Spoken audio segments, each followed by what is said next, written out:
Welcome to episode 501 of AI Brief. I am Amin, and alongside me is Leah. We have an absolutely incredible deep dive for you today. I am so excited for this one. There is just so much ground to cover. Oh, absolutely. So picture this.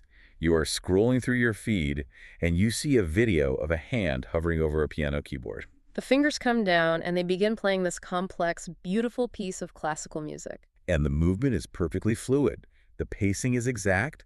The fingers just glide across the keys with an elegance that almost looks like it was trained over decades. But then you look closer at the wrist and you realize there is no skin, there is no muscle at all. It is a completely mechanical, robotic hand flawlessly playing the score to its own demo video. It is such an incredibly striking visual. You watch the micro adjustments of those metal joints, and your brain genuinely struggles to reconcile the profound humanity of the music with the stark, cold metal of the actuators. We are so used to AI just being a text box on a screen.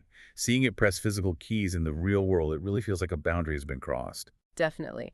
And that tension, that exact feeling of the digital world suddenly gaining physical capability, is the overarching theme we are unpacking today. We're looking at a highly coordinated, multi-billion-dollar push to bridge the gap between digital AI and the physical world.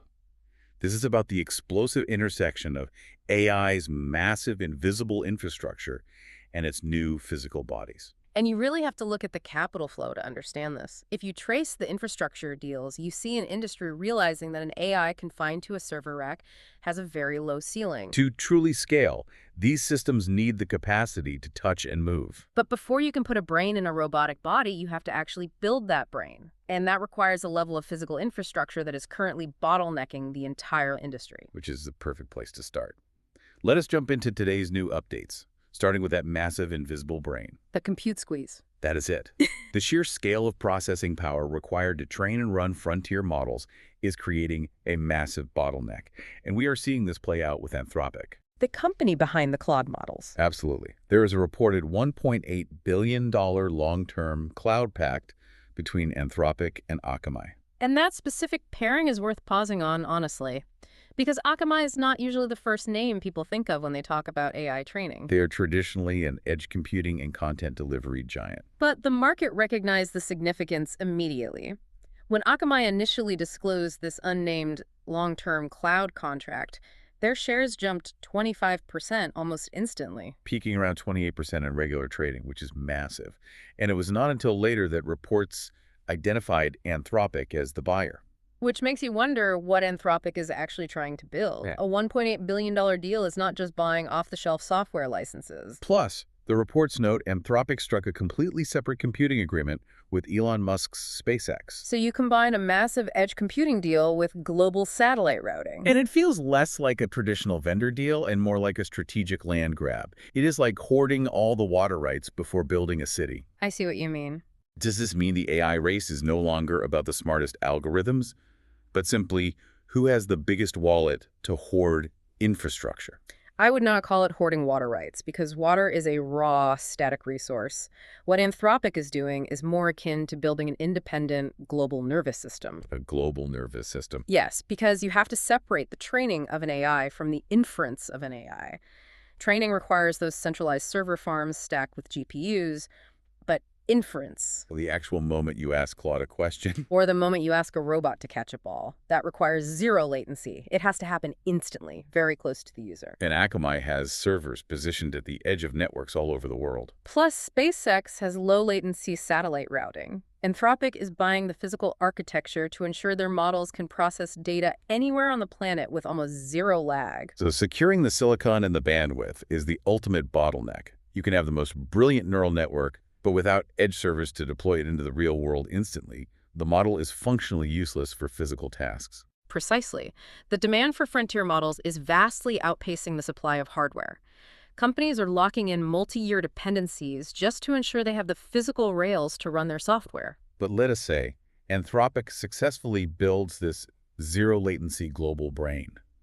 A brain sitting in a server, no matter how fast it communicates, is still completely blind to the physical world. It does not know how gravity works, or how a pedestrian steps off a curb in the rain.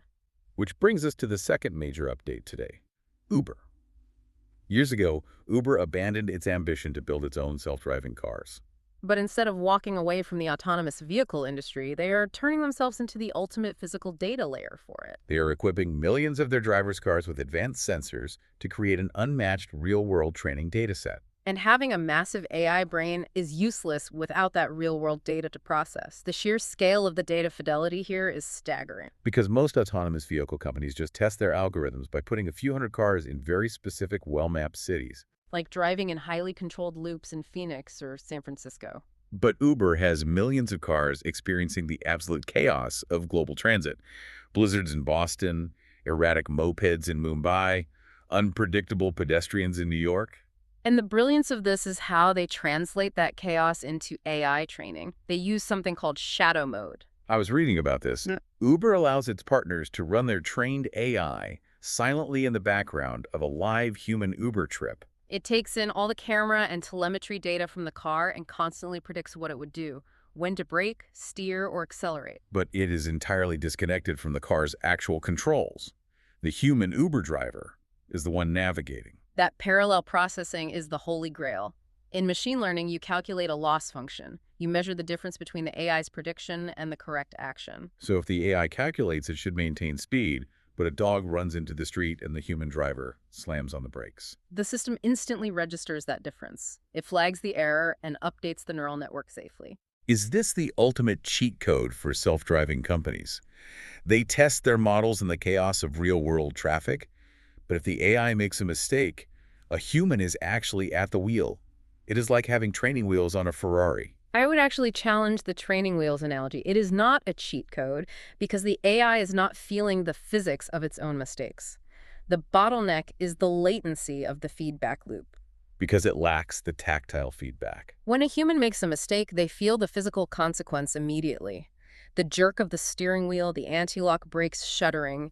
The AI in shadow mode is just absorbing data vectors. It still lacks the direct physical consequence of true embodiment. But even without that, it connects directly back to you, the listener. Every time you take an Uber, you might unknowingly be serving as the safety net for a cutting-edge AI simulation. We are mapping the environment, but mapping the environment is only half the equation. So Uber is gathering data about the physical world, but other companies are building the bodies to actually interact with it. Leah, what is happening on the hardware side? Well, let us shift gears into everything else in AI today, because we have to revisit Genesis AI and that viral piano-playing robot from the intro. The hand with no skin. Yes. Genesis AI unveiled the GNE 26.5 model. And what is fascinating is that this model pilots robots from multiple manufacturers. It's not just locked into one hardware frame. Exactly. And the shift from standard two-finger grippers to a human-like robotic hand is a massive leap. They showed this hand cracking eggs, solving a Rubik's Cube, and playing the piano. Because for decades, industrial robots have just been incredibly strong, but functionally numb. A standard claw is binary. It is open or closed. If you tell it to pick up an egg, it will crush it. It has no tactile feedback loop to understand the physical properties of the shell. But the Genesis hand changes that paradigm completely. It does. It zeroes in on the embodiment gap. This human-like hand is loaded with force-torque sensors and proprioception. Proprioception meaning it knows exactly where its joints are in three-dimensional space at any given microsecond. When that hand touches a piano key, it feels the resistance and adjusts the pressure in real time. It allows the AI to collect infinitely richer, more complex training data about touch and dexterity than a simple claw ever could. So it is generating its own physical feedback loop. That industrial dexterity is incredible, but there is a totally different angle to this embodiment gap. Colin Angle, the co-founder of iRobot. The Roomba creators. That is the one. He has a new company called Familiar Machines and Magic. They're building a robotic pet launching next year. It uses AI to actively learn about its owner and respond emotionally. A completely different approach to embodiment. And it raises a provocative question. We went from the utilitarian Roomba just vacuuming our floors to a furry robot designed to love us. Are we trying to solve the embodiment gap or an emotional gap? They're actually the same problem, just mapped onto different terrains. The ultimate interface for human beings is emotional connection. If an AI is going to successfully integrate into our homes, it needs to understand the emotional physics of a human environment. Emotional physics, wow. Yes. A robot that cleans your floors is an appliance. A robot that senses you're having a terrible day and alters its behavior to offer comfort It integrates itself into your life as a completely different category of entity. That is a profound shift. But while we wait for emotional robot pets and piano-playing androids, AI embodiment is already happening digitally on our screens right now. Let us move into today's trending AI tools. Because the underlying principle of all this is autonomy. Absolutely. I want to unpack a stack of trending tools that you can use today to boost your productivity. First up is getvictor.com.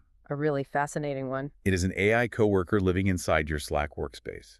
It learns team context and proactively suggests its own automations. It is moving from passive assistance to active participation. Instead of waiting for a prompt, it reads the room and takes the initiative to solve inefficiencies. Then we have Zappy by ZapDigits. This acts as an AI reporting analyst specifically for marketing and data visualization teams.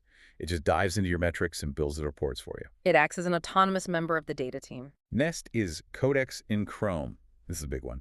It allows Codex to actually navigate and automate browser tasks. You tell it what you want done, and it browses the web for you. Which is incredible because it is not just reading text. It is parsing the structural code of the website and simulating human clicks.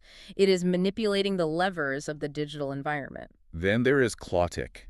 If you need scheduled tasks, Clautic offers one-command cron jobs for AI agents with zero infrastructure required. Very practical for developers wanting lightweight, automated schedules. We also have Momoac 2. This is an open robotics model that actually reasons in 3D space before taking an action. It translates visual data into spatial vectors, calculating the exact coordinates for a robotic arm to reach out and grasp an object, accounting for depth and obstacle avoidance. And lastly, a quick tool called How AI-Pilled Are You?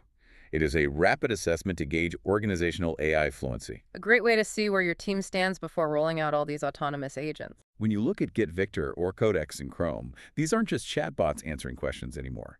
They are digital agents actually doing things. It's like the software version of the Genesis robotic hand. They are taking action in their environment. That is the common thread. Whether it is Momoac 2 reasoning in 3D or Clautic running automated schedules, the tools are becoming active participants. And that wraps up an incredibly massive scale of updates for this deep dive. From Anthropic's billion-dollar race for silicon To Uber's shadow mode sensor grid gathering infinite real-world data. and robots that can crack an egg or provide emotional support or even manage your Slack channels. It is all converging so quickly. And it leaves us with one final thought to mull over. Let us hear it. If AI models are securing unlimited compute power, gathering infinite real-world data through cars, and developing hands that mirror our own dexterity, at what point does AI stop being a tool we use on our screens and become a physical species we simply live alongside? A physical species. Yeah. That is something you definitely need to think about as you navigate the web this week. Thank you so much for joining us on episode 501 of AI Brief. Be sure to follow and share the podcast. See you in the next episode.